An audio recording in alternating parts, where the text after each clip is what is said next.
I love German. Thank you very much. Ich liebe die. Hello. Sehr gut.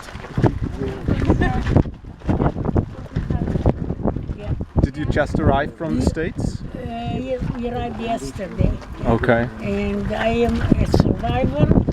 I was used, what I like to tell people, my name is Eva Kor. I am a survivor of Auschwitz, a survivor of medical experiment conducted by Dr. Mengele.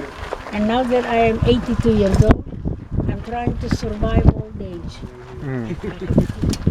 And that's a little bit more difficult than I realized.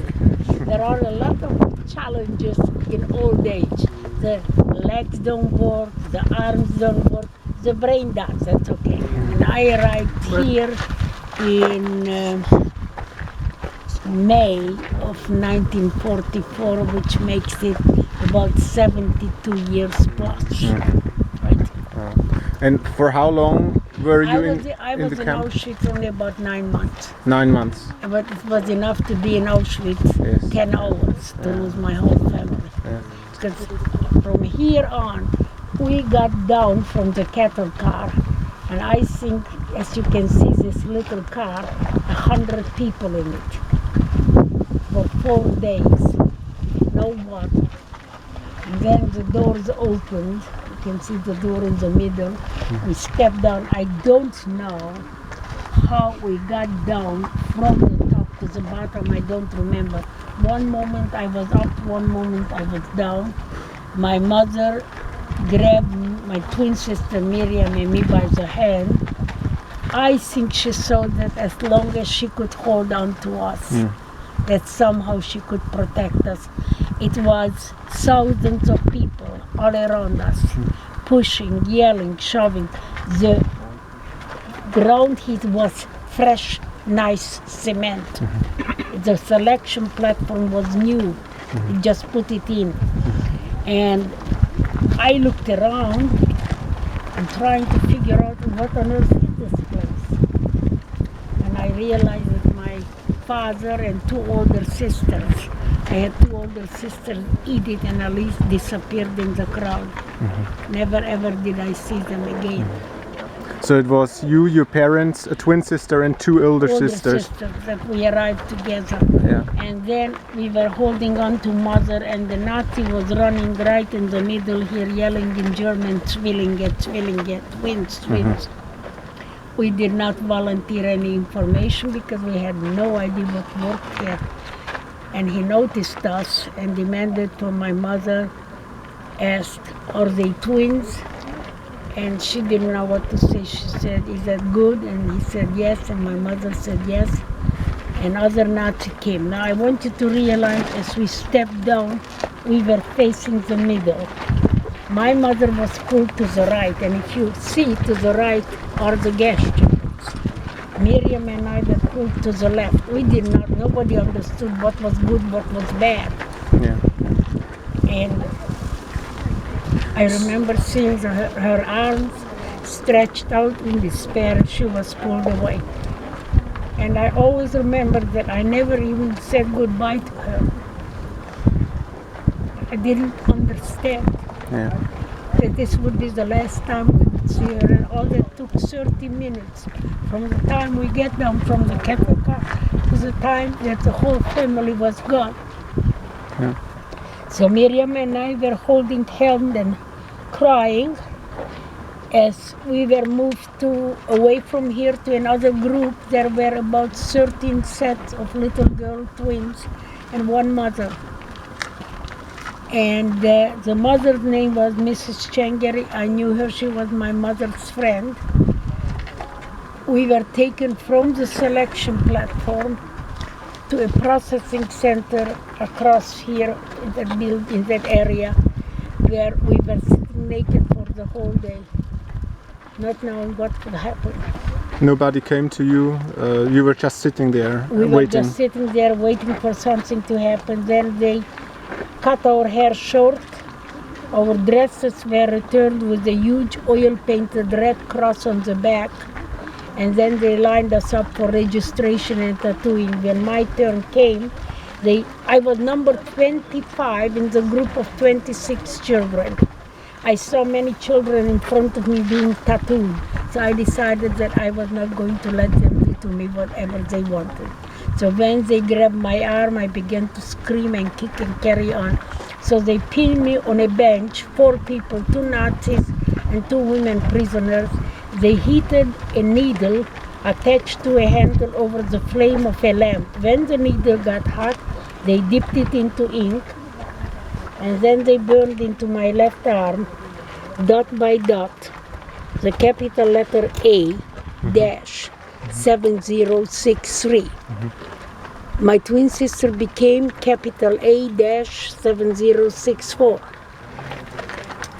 As I compared notes with my twin sister years later, she said that in addition to creating a general confusion, I bit the Nazi holding my arm. I don't remember biting anybody. And as you can see, my tattoo never came out clear. If you are interested in Auschwitz tattoos, Google the word Auschwitz tattoos. You will see some big and bold, some small and some blurry. Miriam said that in addition to creating a general confusion, I bit the Nazi. Well, I don't remember because I was raised to be a nice girl. So now nice boys and girls don't bite.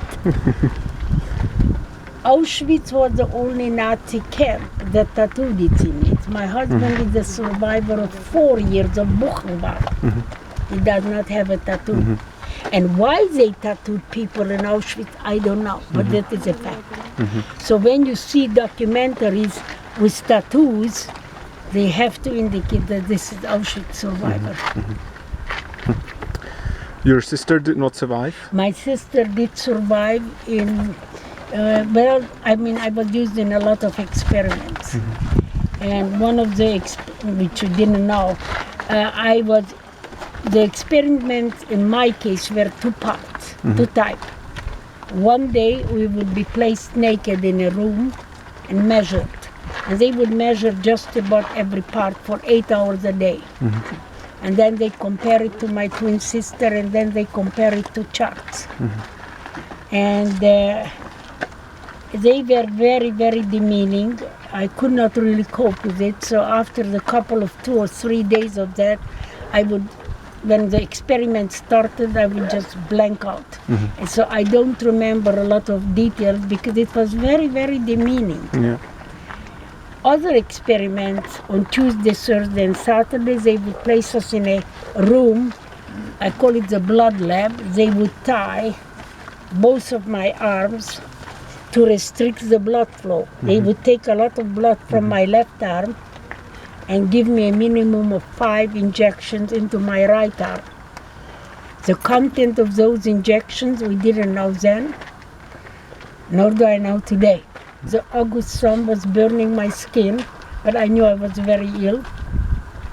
My legs and arms were swollen and I had huge red spots throughout the body. Next day, I was taken back to the blood lab. They never tied my arms for blood taking and injection. Instead of that, they measured my fever, and I was taken to the hospital, which was another barrack, but it was filled with people who looked more dead than alive. Next morning, Mengele came with 4 doctors. He never ever examined me. He looked at my fever chart and he declared, laughing sarcastically, "Too bad, zu schwer, 2 Wochen Leben." I understood it very well. I refused to die.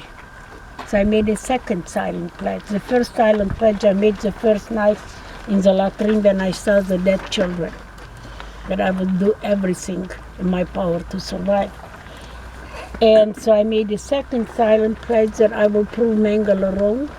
I will survive and be reunited with my twin sister. For the following 2 weeks, I have only one clear memory. I was crawling on the barrack floor because I couldn't walk.